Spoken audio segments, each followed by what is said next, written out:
Yes, indeed. It is a Download This Show, a very different kind of Download This Show. I'm here in studio by myself, but joining us down the line is Seamus Byrne from the Biteside Podcast Network and Tegan Jones, the editor of Gizmodo. And as you're no doubt finding, our lives have changed a great deal, and I have logged on to about 8 different video conferencing services in the last week, just trying to do my jobs. And there's a pretty good chance you have too. So the question I want to ask today is, what is the least terrible video conferencing service? Seamus, you go first.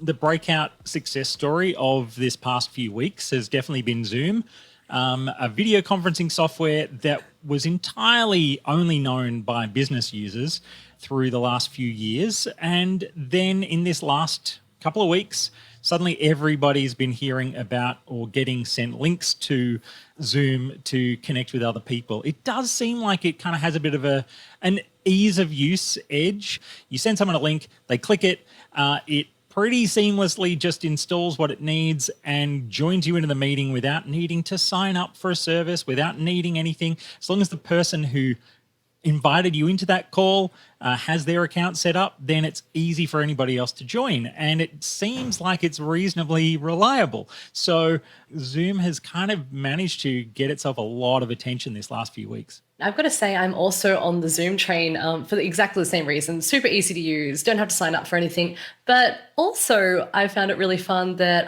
all the young kids on TikTok have taught me that with Zoom you can create a custom background. So what they suggest doing is maybe filming yourself for like 10, 20 seconds on loop. Then you can set that as your custom background during your meetings. So you can walk away and make a snack and it looks like you're paying attention. It's love great. That. That's in fact how I'm going to do the rest of this show. Is there anything about Zoom, Seamus, that puts it ahead of something like Google Hangouts?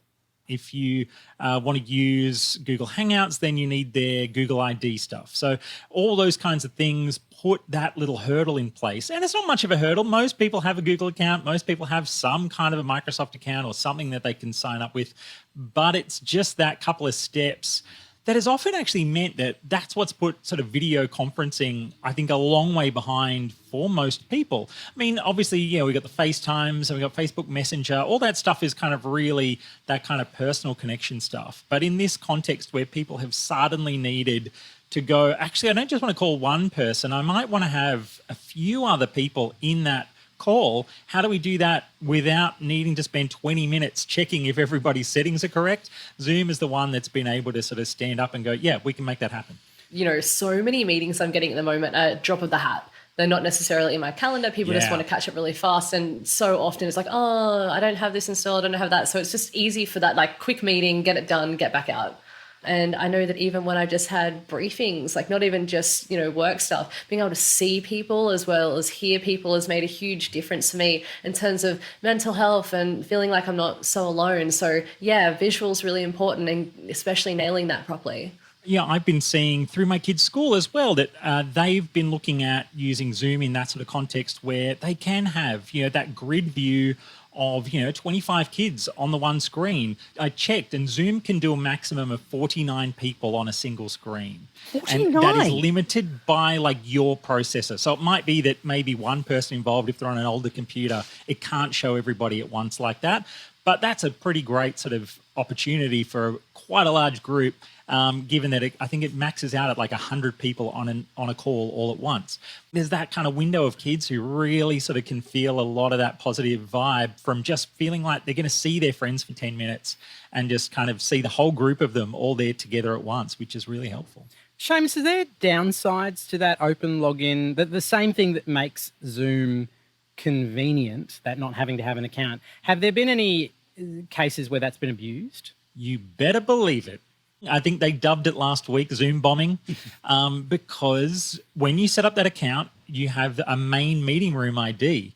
And if you have published that meeting room ID anywhere on the internet, much like if you happen to have published your phone number on the internet by accident, there's a lot of people out there right now who, funnily enough, they're bored, they're at home. They're looking for something to troll.